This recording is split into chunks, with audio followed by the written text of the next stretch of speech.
Okay, Poppy, thank you so much for coming to my podcast. Exactly. How are you today? I, like you, am quite cold. Yeah, we're freezing. both in our Snug coats. as a bug. Yeah, I know. I'm not taking this off. Thank you so much for having me. Your studio is amazing. Oh, of course. Thank you I've so got much a for lamp coming very in. similar to that. No, in my flat house. is filled with them. We try to recreate my apartment vibes in here. No, I love it. Yeah. I love it. So before we get into the main part of the interview today, I'm going to ask you my quick fire questions. Just say the first thing that comes to your mind. Okay. What's one thing that sets your soul on fire? Peanut butter, crunchy. Just I lose my shit. Okay, gorgeous. Yeah, all the time, every time. Okay, next question. What's the last photo you took? Oh, shall I look? Yeah. Okay. It's not going to be anything dirty. I Okay. know what I took. It's, the last photo I took, actually, I thought it was that, but it was your alarms. on the way here. Okay. I took a photo of a shop. I zoomed in. Wait, I can't see the mics. And I sent it to my sister. And I said, "Can you guess where I am?" And she said, "Croydon." And I said, "No. This is a shop from my old neighbourhood that I grew up in." Oh, wow. And it was the very first shop I went to. My mum. This place specifically? This place specifically. My mum gave me 17p to buy something from the shops. Or maybe like 52p. What did you get, like a little Freddo or Well, something? I had to get I had to get her some coriander because obviously we're Asian, and I got M&Ms, and I think I was 6. 17p. I think I was 7, or my sister was 5, and it was so momentous. I felt like I was adulting. The responsibility. And I got M&Ms, and I gave my mum the change back, and we were so proud of ourselves. And my sister just sent a really disheartening, "Oh, okay," and I was like, Doesn't mean that much to you. "Doesn't Okay? mean much to you." So sorry, it wasn't naughty or filthy, but that's just something from my childhood. That's gorgeous. I love it. Okay, on to the next question. What's something that people frequently misunderstand or get wrong about you? People usually hate me when they first meet me. Oh, Yeah, not me. No, Not well, me. you're Not obviously me. a good reader of people / me. But my common misconception is that I'm loud, obnoxious, annoying, and a gobshite, and they're all true. But usually I am better than that. Okay, usually. Yeah, most of the, I mean 99.9%. You can't please everyone. So you know. why do you think people think that? And have you had anyone outwardly say that, or is that the vibe that's felt? No, Like, you people can have kind said that. Rubina, my co-host, who's a very good friend of mine, has said that. Okay. Yeah. I do a podcast with her. Yeah, it's a common misconception, but I'm quietly confident that people in time will learn to love me. So. Okay. And finish the last question. Finish the sentence. I'm still a work in progress when it comes to... Procrastinating.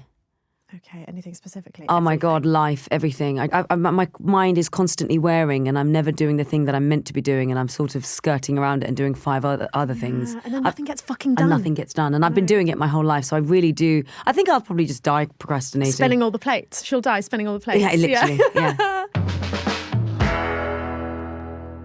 What is Brown Girls Do It Too? And what do you talk about on the show? So Brown Girls Do It Too, Rubina usually always does this bit. So Brown Girls Do It Too is about the sexcapades of originally 3 brown girls, now 2 brown girls. And I think through the prism of sex, we have, over the course of 3 series, touched on pretty much everything. What it's like to be a brown girl growing up in Britain, our sexual identity, our relationship with our families, our parents, our daddy issues, our relationship with other brown women. And so I think we kind of, through sex and through relationships, we pretty much talk about everything, and no stone is left unturned. So you said with your co-host Rubina, how did you two meet? Because the podcast is fucking exceptional. I'm obsessed with it. And it gives me a lot of courage to just be a bit more open.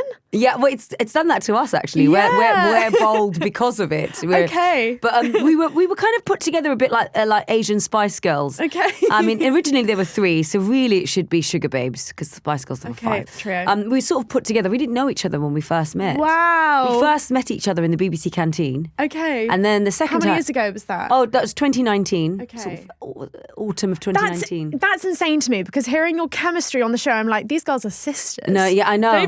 It's incredible how we sort of nailed our chemistry. Yeah. And then so the first time we met was in the BBC canteen, sexiest place ever. Can you describe it a little bit? Yeah, so the producer sort of, he sort of knew us all because we all work in TV. And he was like, I need to find 3. And really the inception of Brown Girls Do It Too was a brown man's idea, which is kind of extraordinary. So he wanted to, he is in his 30s, his mum's in his 70s. And he was like, I am never, because of the way our culture is, we're quite we don't really talk about these things. He was never going to find out how his mum had met his dad. He was never going to find out anything about her romantic relationships ever. And I mean ever.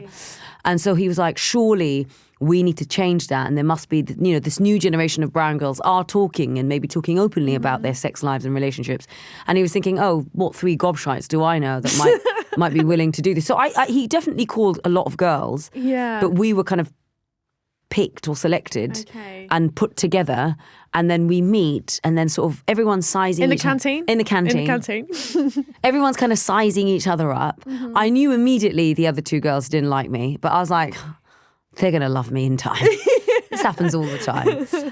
And Rayhan, being the adorable tiny Bengali man that he is, just was also, I think we weren't so awkward, but he was just like, what's your body count? And it's like doing an interview, but about sex. Wait, he asked you that? He asked us that. Yeah. Wow. It was really odd. I didn't know what body count was. I had to open up Urban Dictionary. Yeah, like how much do you weigh? That's what I would think if I didn't know. Body count, like what? Yeah, and what I thought, is it the number of people I've murdered? Because at the moment it's true. Nobody. True. And so it was just a bit, and I held my guard up because I'm Bangladeshi, he's Bangladeshi, and automatically with anyone Bengali, I'm like, I'm a virgin. I don't know what you're talking about. You just go straight to denial. So but he wanted everything. He wanted everything, Yeah. and I got the impression that he wanted a lot because the phone call was very candid, and I was telling him things that I hadn't even told my best friends yet. Yeah. So it was like, oh God. And then, well, I said that in the intro to the podcast today, when I was talking about about your podcast, Brown Girls Do It Too. I said that it's stuff I haven't even had these conversations with my friends, and I think I'm so open with them. Yeah. But hearing like it's stuff that you and Rubina have said on the show, it's like, wow. And I could even tell that it was a lot for you as you're saying it. You're like, oh wow. Honestly, Laura, it's like sometimes when I listen to the anal episode, I was like, oh, that's just too much. Why did I say that? It's just too much. We always go too far. So we're now going to move into the listener questions. Here's the first one from Anonymous. I'm turning 26 in February and I still haven't had sex. I'm not ashamed, but I can find it so hard to tell people about this. I'm so worried about anybody seeing my body though for the first time. I've been single all my life and I'm quite afraid. Wow, that's well, thank you so much for messaging, for being so open and candid. The thing about I'm so worried about anybody seeing my body though. This is still a fear for a lot of people, even if you've had sex. Yeah. It's about showing a new person your body. It's still, if you have that insecurity or you have that fear of being exposed so deeply, because sex is so exposing, of course it is. Yeah. You don't know the kind of person that, if it's a hookup or something, you don't know their beliefs, their prejudice, their bias, how they have grown to view women's bodies. You don't know what they're bringing to the table with that. So it's always going to be so exposing, whether or not you've had sex before, I think. Yeah. It can be. I mean, there's so many things to unpack in that one text message.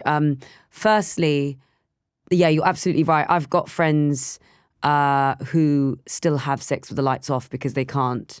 And they could be geriatric millennials like me or Gen Z, it doesn't matter. It's so entrenched. These body ideals are so sort of warped in our head in terms of, I definitely now still have a sense of body dysmorphia. The sex with the lights off thing, that's such a real thing. Yeah. I do. And this person's 26. So when I sort of think back to myself at 26, maybe sort of 25, 24 certainly, I just come out of a horrible divorce. And I was at my lowest.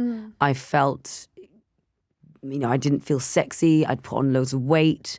And I just kind of closed myself off to the world and to men and to dating. And I really was at my lowest of lows. My self-esteem was actually on the floor. And I look back now and I would tell myself, if I could go back in time to that 24-year-old Poppy, I would hug her. I would tell her that it's actually okay and no one really cares about your body except you. So actually, if there's anyone that needs, I don't want to use the word fixing, but if there's anyone that needs healing and mending, it's you and your confidence.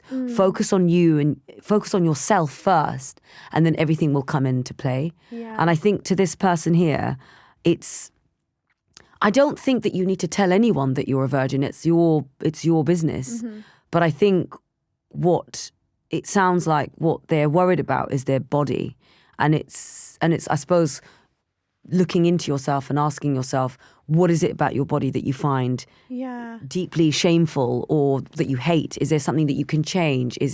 Could you maybe exercise? Could you keep fit? Or if you are already fit and it's all in your head, maybe you need to talk to a therapist or see someone. Or it's quite difficult because I know we're bombarded with images on what we should look like. Yeah. But I think it really does take time, and it starts from you and you sort of loving yourself slowly but surely. It will happen. I think it's definitely a journey that could start privately. If you're feeling insecure about your body and then you put it out into the world to have sex with someone while feeling extremely insecure about it, it can really shake your sense of self. It can really shake your sense of self and change your self-esteem. Yeah. But if you go out with a strong sense of self, no matter how that person reacts, you will still fucking know your worth. Whatever your size, however you look, what cellulite, body image, whatever the fuck is going on, you can own that and be like, that's cool, you're just not for me. So I had to really like who I was.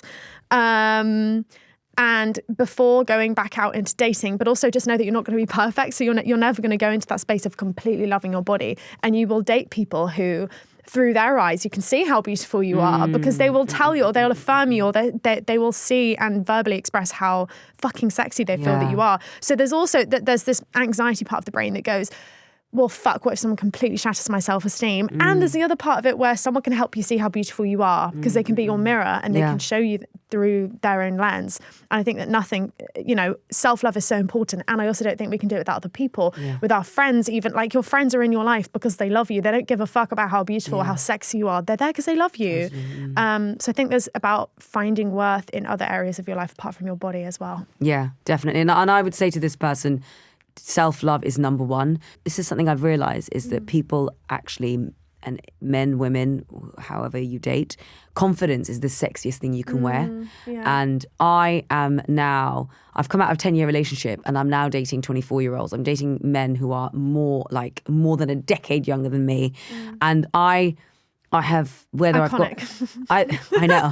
I look at my dating profile, I'm like, you're such a G. You're such a G, Poppy. But that confidence took 10 years for me to get that confidence. And now I can have a giant hairy muff, hair under my pits. I just don't give a fuck, because I'm like, we are going to fuck and we're going to have a great time. But it takes time. And men, they're just like, oh my God, she's got so much confidence. So I would say to this listener, you have to love yourself first, because if you go out there and you're riddled with insecurities, and it's fine, we all are, but you project it onto someone else, they can smell that and they might take advantage, right? You need to walk in there flouncing your hair around, being like, I'm a G, and I'm going to own it. But that in itself is a journey. Okay, on to the next question. This is a voice note from Ellis. Hi, Florence. My question is, what do you do when your partner doesn't want to have sex and you do, and it's taking an incredible toll on your mental health? I've never been in this situation before. I'm 6 months into my relationship. They have a full-time job. They paint in the afternoons until late night. They're working at a bar. I've communicated this to them many times, that it's hard for me, that I don't need sex every day, but I would like it a couple times a week. I feel a lot of shame saying this to them, and they respond pretty well to it, except they never actually make the time to have sex with me. There's just a lot of excuses. And they'll do other things for me out of guilt, like clean my apartment, which I never even asked for, but they won't have sex with me. So what do you do when you have perfect communication, you feel, but no changes are being made? Oh my God, Ellis, thank you so much for sending that in. My heart's breaking for you, because it's that line, isn't it, Poppy, of wanting sex, completely understanding consent, and that you would never want your partner to totally force themselves to have sex with you.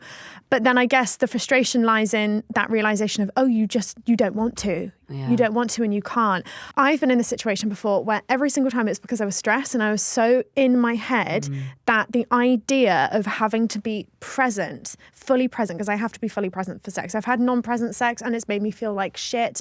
So from my perspective, I can see how someone could be in that position of loving you so much and not wanting sex. However, you have a need that's not being met, and that need is so important to you. And I think if it gets to the point where this is a recurring theme, I think you said you've brought it up, Ellis, to your partner, and that every time they've overcompensated with doing chores or cleaning your apartment and doing all of this stuff, your need still isn't being met.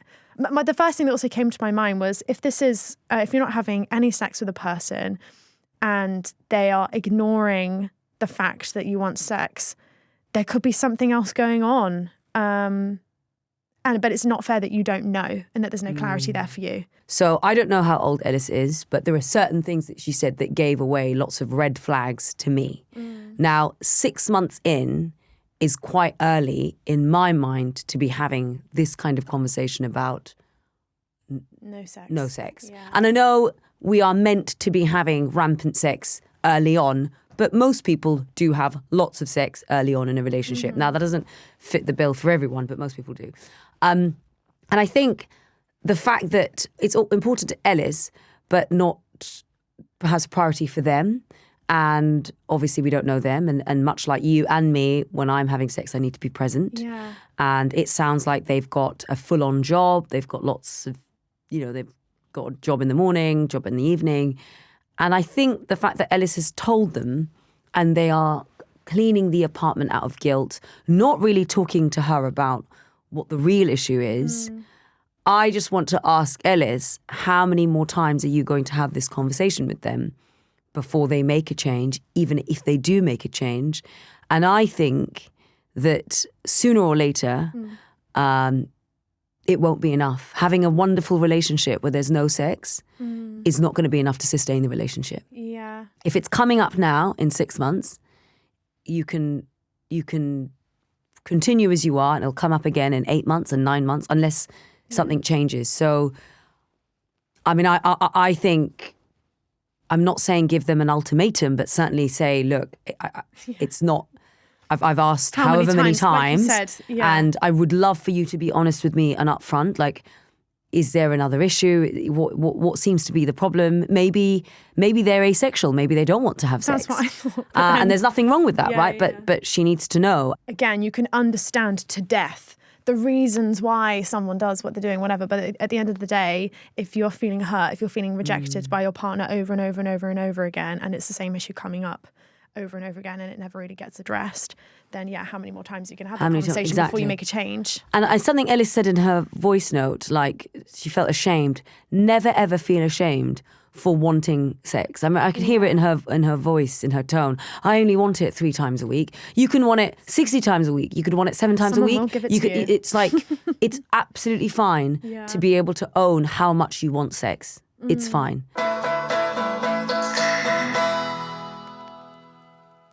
Hey Naomi, how are you? I'm great. How are you guys? Yeah, I'm wonderful, thank you. What did you want to ask us today? Okay, so my question is about casual sex and the day after. So I consider myself to be a quite sexually liberated person. I love to go out, meet new people, and I love sex. And I try to pick the right persons. But even though I do this, I can't help but always feeling a little bit, I don't know, empty the day after. So I was just wondering, the question would be, what can you do if you want to continue having these fun new experiences, meeting new people, but avoiding to feel bad the day after? I've definitely had experiences where I thought I was looking for casual sex, but what I was looking for was intimacy. And so if I had an encounter that was full of sex, but devoid of intimacy, just because 2 bodies are physically present doesn't mean there's any intimacy there. So that's why I felt empty, was because what I was actually craving was something deeper.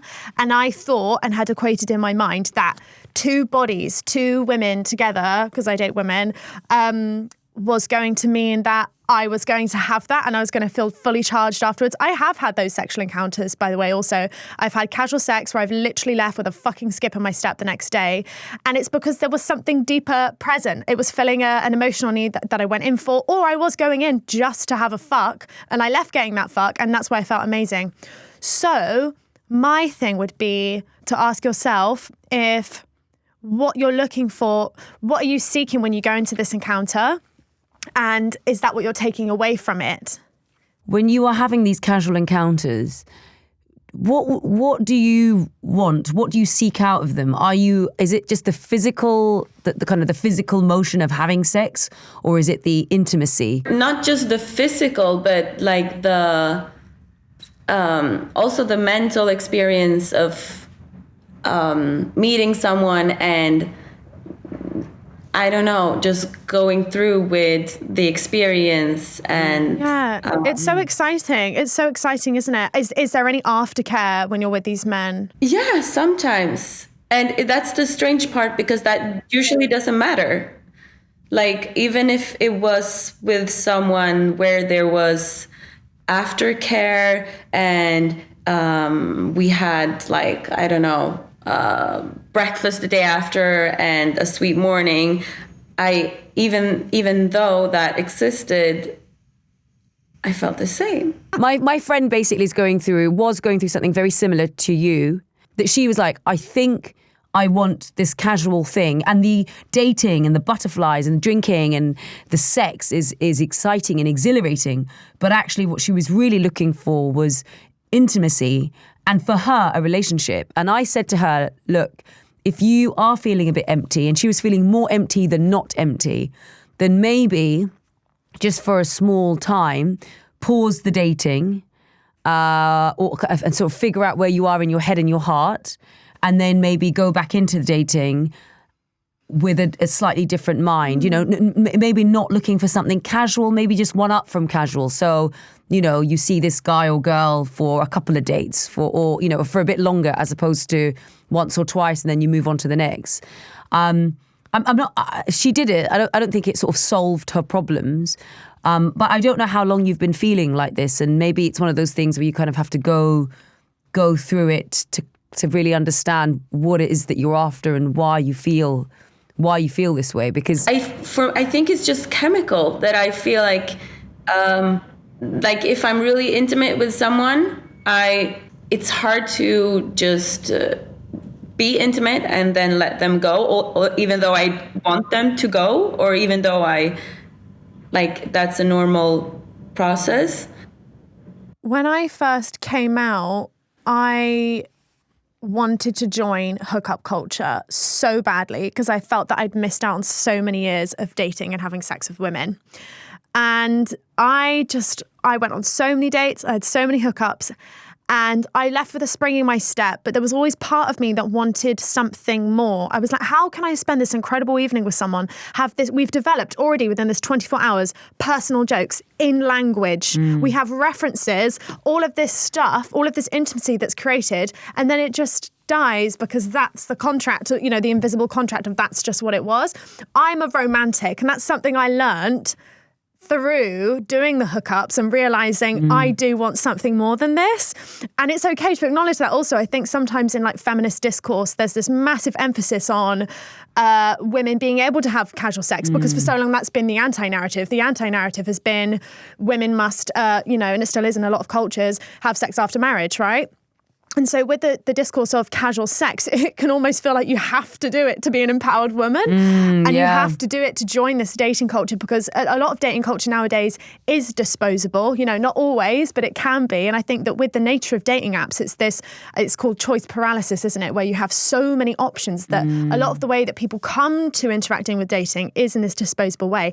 And if what you're looking for is some kind of permission slip that it's okay to want more and it's okay to want a relationship, it's okay to be an empowered woman and want a committed, monogamous, open, whatever relationship you want. That's okay also if there is a little bit inside of you that does want and crave that, and you go, do you know what? Fuck this, I'm not built for casual sex. I want to be able to sustain a relationship with someone. That's okay too. Okay, so we have another question here from Anonymous. I'm a 22-year-old pansexual and I have dated both men and women before. My first time was when I was 19 with a girl, but it was just her fingering me. Now when I get asked by my friends or at parties when my first time was, I'm always conflicted, as girl-on-girl sex is never really taken seriously and I'm not sure whether I should count it.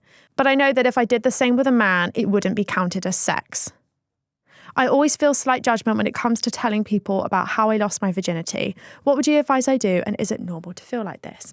It's totally normal to feel like this because penetrative sex with a penis in a vagina is like, we view it as like if there's a hierarchy of sex. It's the holy grail of sex. The holy grail. Yeah. And, to take it a step further, it's like so many people have had horrible situations and they don't count them as their first time. I think that it's within your right to count what is and isn't your first time, and penetrative sex with a penis isn't the only way to have sex. And also, I just want to completely validate the way you're feeling. I also would feel the exact same way in your position. Like, well, I was just fingered. Can I even say that that counts as sex? Yes, because it's gay sex. It's just gay sex. You don't need to like fuck a girl with a strap on for it to have been your first time having sex.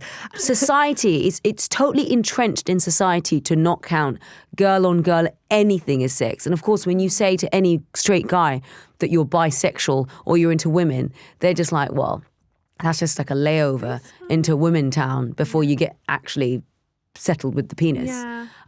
So I would say to this listener, own the fact that the first time you lost your virginity was being fingered or fingering someone. Yeah, because like, with we that have logic, to change the narrative. Because with that logic, lesbians who have never slept with men are all virgins. They're all and virgins. That's not true. And it's just not true. And it's like, and I know what it's, I mean, I don't really know what it's like because I was not doing any of this stuff when I was 19. I was in a very different place. But like, we do have to try and change the narrative. And it really does come back to confidence. To this listener, yes, you absolutely did lose your virginity.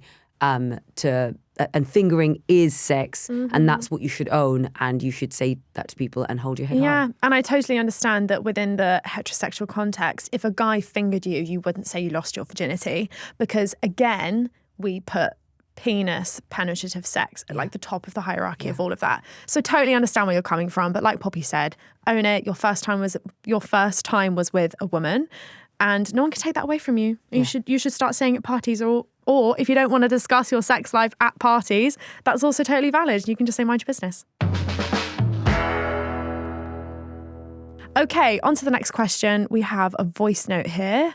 I really struggle to communicate my needs or wants when it comes to sex.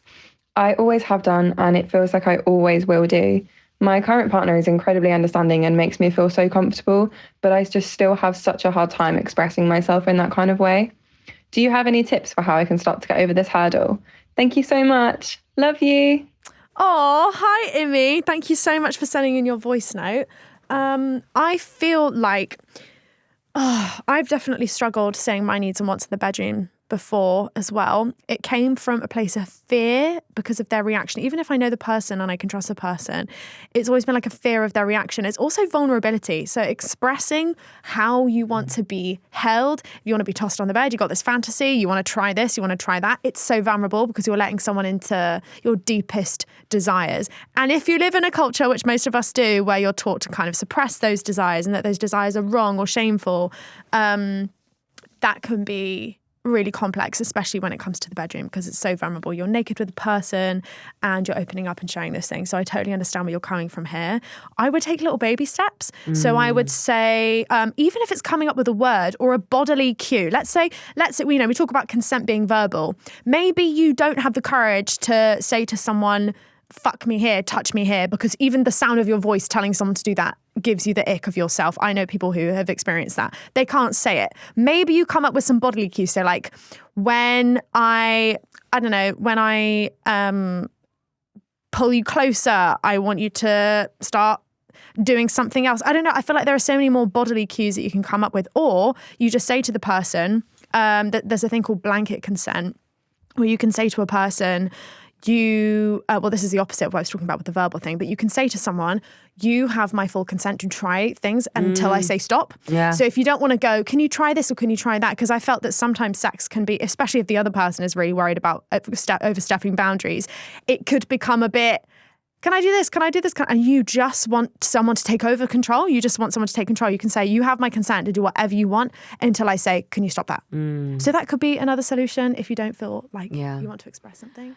Amy, I was in a very similar situation to you, and sadly, I mean, my ex-partner and I were finished for many reasons, but I suppose one of them was the fact that, much like you, Floss, I couldn't say what I wanted. It was the fear. I felt a bit trapped, and I just didn't say it. And I look back, and I just wish I'd said something, and I wish I'd just. And you don't have to make it a big thing. You don't have to be like, we need to talk about our sex lives. It's exactly like you said. It's baby steps, but really baby steps, but active baby steps. So if you, Imi, are like, I'm into a bit of rough foreplay or a little bit of light choking or like you figuring out what it is that you want, because you're still figuring out your boundaries and what your kinks are.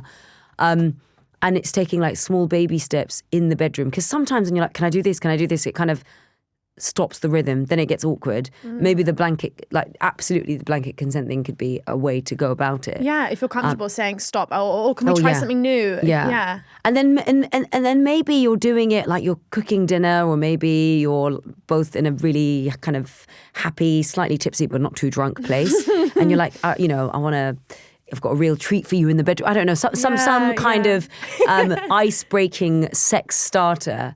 But I completely agree with you. I think looking back, I would have done baby steps. And if baby steps wasn't working, I would have just been, I just would have been like, hey.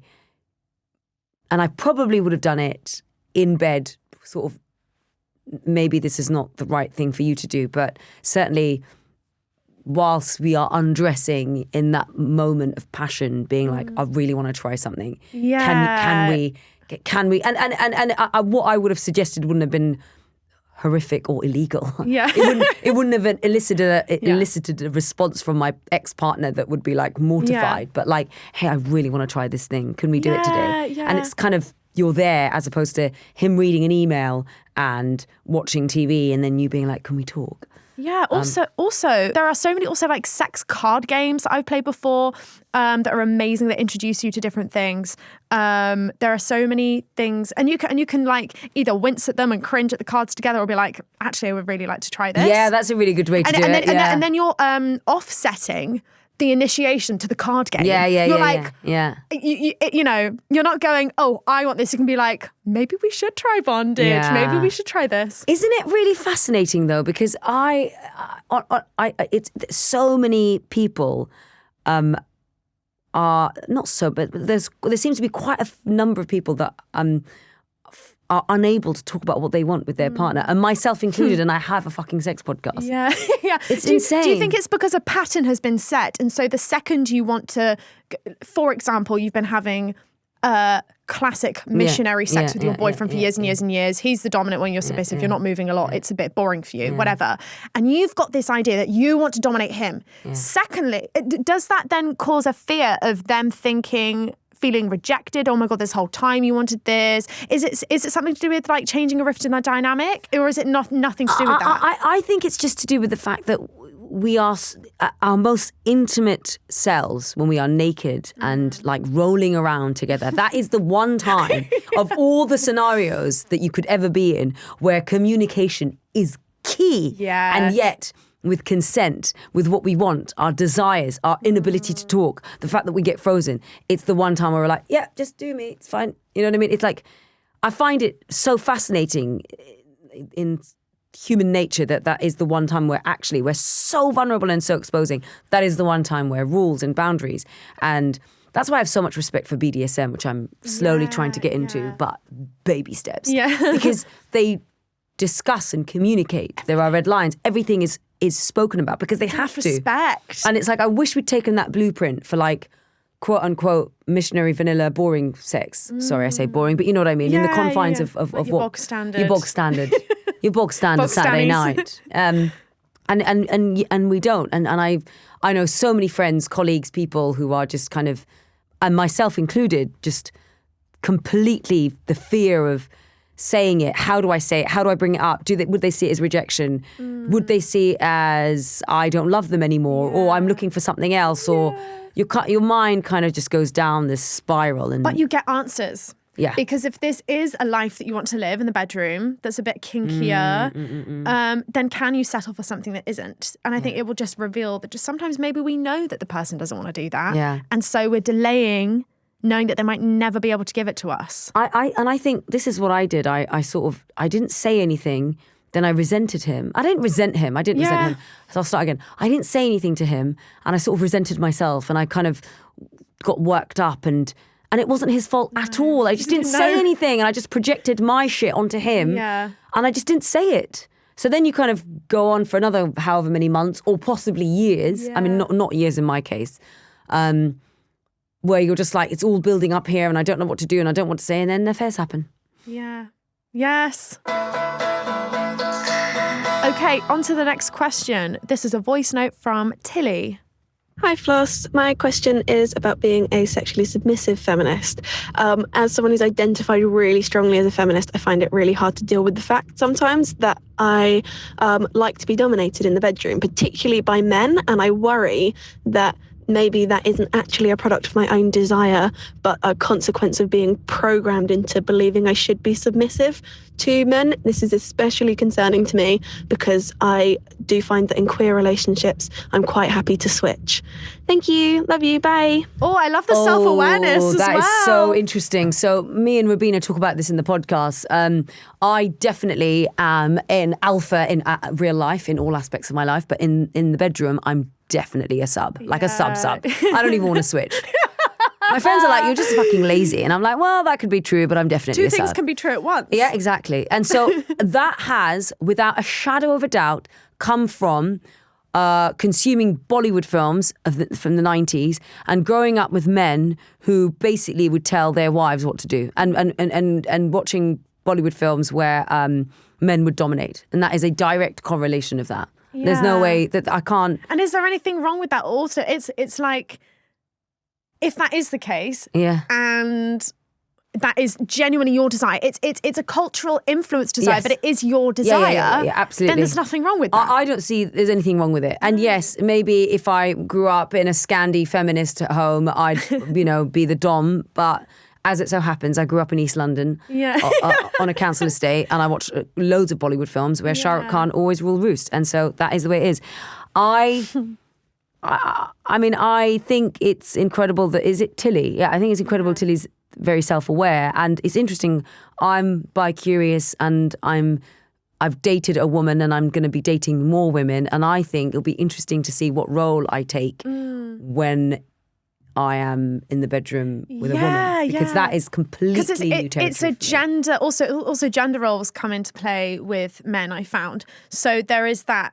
It's almost like there's a pre-script to the sex that I've had with men. Yeah. Whereas when you're with women, you're like, it's new. You're it's just a person totally. who I'm fucking and I'm having sex with. Yeah. And my dynamic has changed depending on the type of woman I've been with also. Yeah, okay. So it's really fun, and I love that this person has a self-awareness to be able to look at that and go, oh wow. And I think the reason you're probably worrying about it, Tilly, is because your sex life so fits with the standard of what like patriarchy wants of women, which is a sub role. Yeah. But if that's what you want, then switching into a dominant role with men would just be just as inauthentic as a woman pretending to be a sub.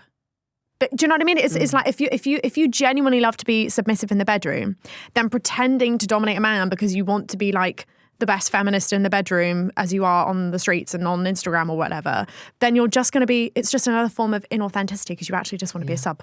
But also I think if it's something that's you find concerning, try switching it up. If you're often a sub, try being the dom, try something else. And if you're like, okay, this feels a bit icky, it's not really me, at least you can say you've tried it. But yeah, I mean, I get it. It's a difficult one, but I've fully embraced it. It's happened now, and I'm doing it consensually, and I love it. Yes. And I come from it. Yeah. And as long as I'm fucking coming, I don't give a shit what's going on. So that's my mantra.